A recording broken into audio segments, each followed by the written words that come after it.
છે એટલે ઇન્ટરવ્યૂ મારો ચાલુ છે અત્યારે. ઇન્ટરવ્યૂ તમારો મેનેજર કમલેશ ગઢવી લઈ રહ્યો છે, તો તમને કેવું લાગે છે?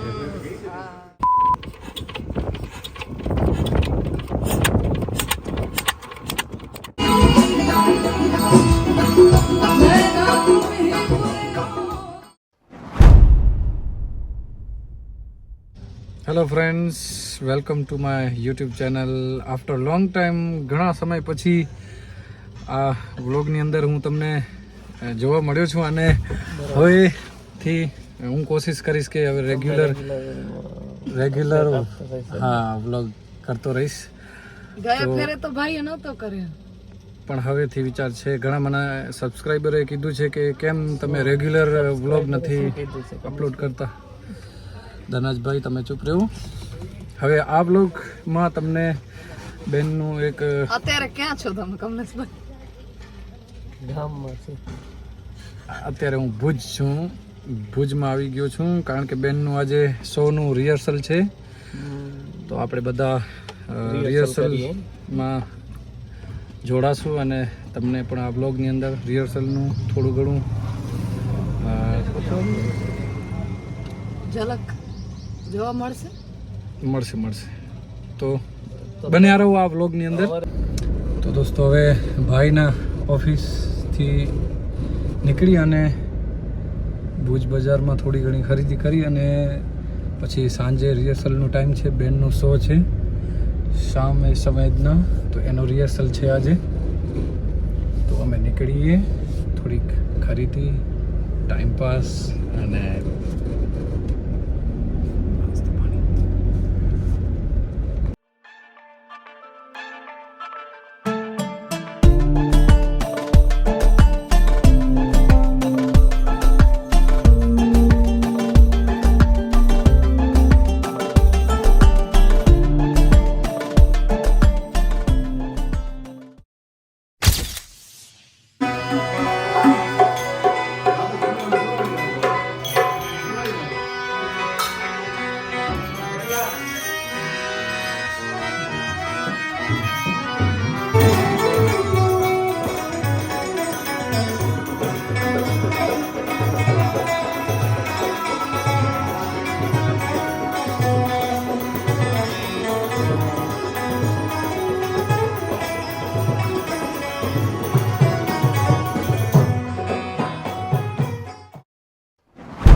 તો દોસ્તો કાલે રિહર્સલ એકદમ સરસ મજાનું રહ્યું અને હવે હું પહોંચી ગયો છું મારી વાડીએ, ભજનવાડીએ.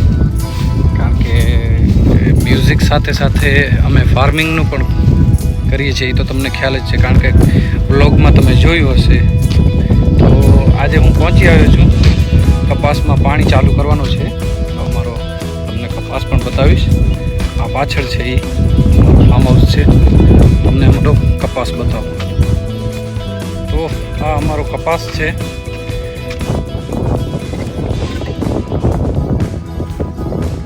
મિત્રો હવે મશીન ચાલુ કરીશ કારણ કે મશીન ચાલુ થશે એટલે અંદરથી કેનાલમાંથી પાણી ભરાતું થઈ જશે. મશીન ચાલુ કરું છું.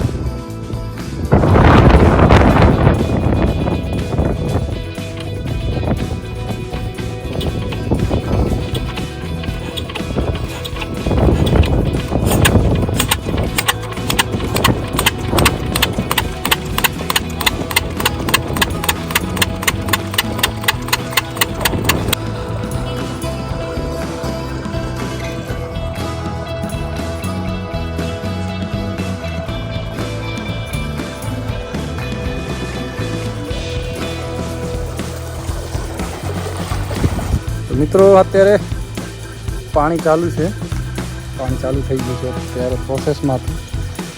હવે ચા માટે બર્તન કરી લઉં અને પછી અમે ચા બનાવશું મજૂરો માટે, માણસો માટે.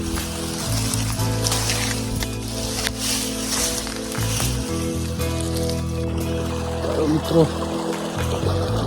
બર્તન ભેગું થઈ ગયું છે. હવે કાનજીભાઈ બેઠા છે ત્યાં ચૂલો જગાવવા માટે. તો જોઈએ હાલો.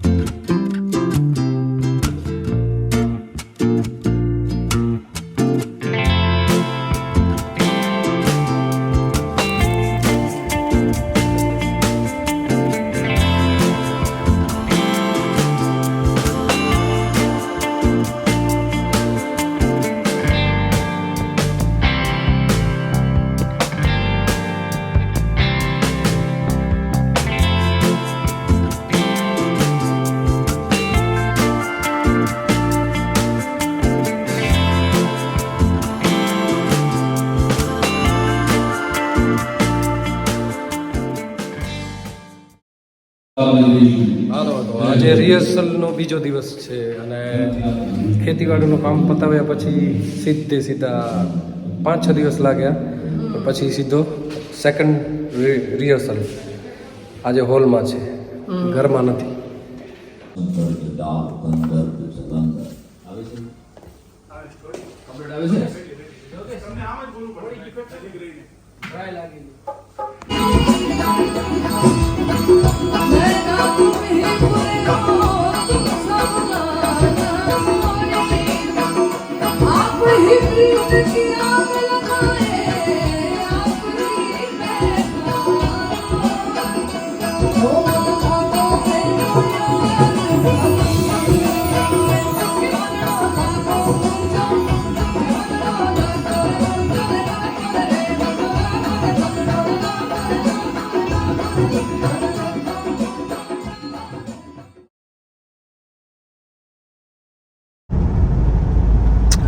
તો મિત્રો હવે રિહર્સલ સેકન્ડ ટાઈમ હતો.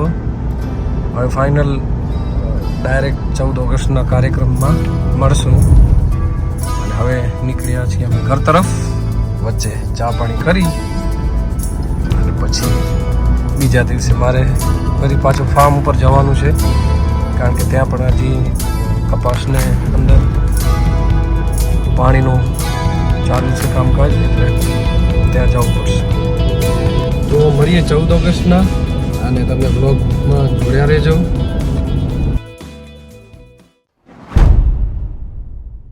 તો દોસ્તો આખિરકાર વો દિન આવી ગયા, એટલે કે એ દિવસ આવી ગયો કે આજે શો છે બેનનું સામે સંવેદના. અને હવે બસ જો રેડી થઈ ગયો છું અને હવે જાઉં છું. ગાડી કાઢી લીધી છે બારે, બધા ફેમિલી સાથે જાશું. તો બન્યા રહો આ વ્લોગમાં, હજી ઘણી બધી ઝલક જોવા મળશે તમને.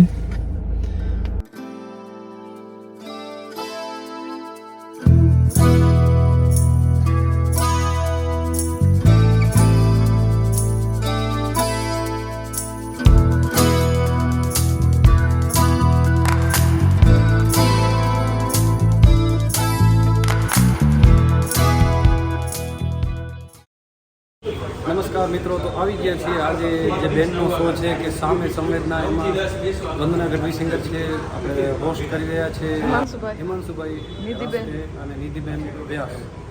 તો અત્યારે તો આ ઇન્ટરવ્યૂનું બોર્ડ છે, એટલે ઇન્ટરવ્યૂ મારો ચાલુ છે અત્યારે અને મારી બેન ઇન્ટરવ્યૂ મારું લઈ રહી છે. તો હું તમને બતાવું. તમને કેવું લાગે છે કે આજે તમારો સામે સંવેદના શો છે અને ઇન્ટરવ્યૂ તમારો મેનેજર કમલેશ ગઢવી લઈ રહ્યો છે, તો તમને કેવું લાગે છે? પહેલાં તો મને બહુ સારું લાગી રહ્યું છે કે મારો ભાઈ મારો ઇન્ટરવ્યૂ લઈ રહ્યો છે અને આઈ એમ સો એક્સાઇટેડ. હું બહુ ખુશ છું કે સામે સંવેદનામાં આજે પરફોર્મ કરી રહી છું. મને બહુ ખૂબ જ આનંદ છે કે કચ્છમાં જ આવો શો થઈ રહ્યો છે, જે આપણે બીજા શહેરોમાં મોટા શહેરોમાં કોન્સર્ટ કે થતા હોય છે, પણ કચ્છમાં લાઈવ ડાયરા તો થાય છે, પણ આ લાઈવ કોન્સર્ટ પ્લસ ડાયરો મિક્સમાં છે. તો બહુ ખુશ છું કે આવું કંઈક કચ્છમાં યુનિક કોન્સેપ્ટ કંઈક કચ્છમાં થઈ રહ્યું છે. તો I am very happy you know. ચલો મિત્રો એવરીવન જલ્દી આવી જાઓ. આજે અમારી સાથે નિધિબેન જોડાણા છે. જલ્દી આવી જાઓ બધા.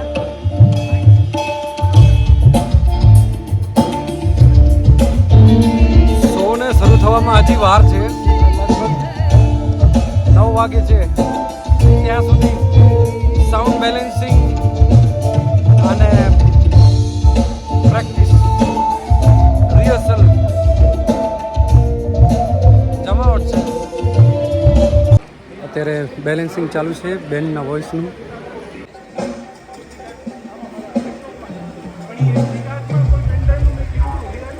જલ્દી મળીએ છીએ મંચ પર.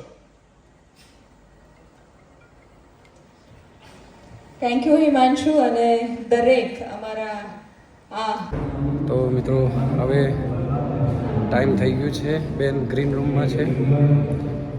અત્યારે શો ચાલુ છે પણ બેનનો એન્ટ્રી પછી થશે એટલે હું બેનના ગ્રીન રૂમમાં જાઉં છું.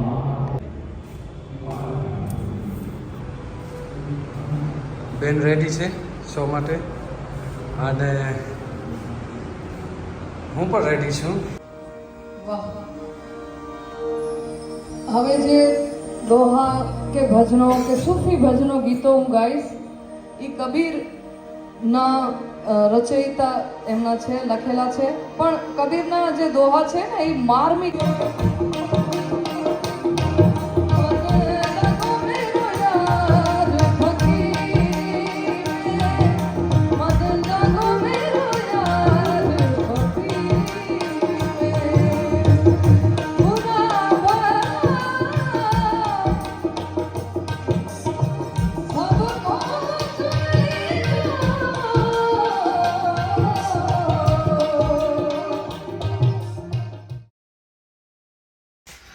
હલો મિત્રો, તો ગઈકાલે રાતના શો પત્યા બાદ અમે 2, 2:30, 3 વાગી ગયા હતા. એટલે પછી લેટ થઈ ગયું.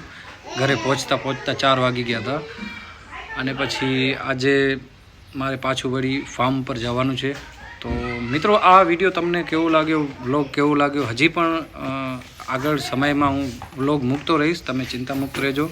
મને ઘણા સબસ્ક્રાઈબરે કીધું છે કે તમે બ્લોગ કેમ નથી રાખતા, કારણ કે અમારો 2-3 કામ ચાલુ હોય. એક તો ફાર્મ બાજુ કામ હોય, પછી મ્યુઝિકનું કામ હોય, તો એના લીધે ક્યારેક મોડું વહેલું થતું હોય છે. પણ હું સબસ્ક્રાઈબર અને ફેન્સને કહીશ કે તમે ચિંતા મુક્ત રહો અને બ્લોગ આવતા રહેશે. તો બાય બાય, જય માતાજી. જય માતાજી કમલેશભાઈ.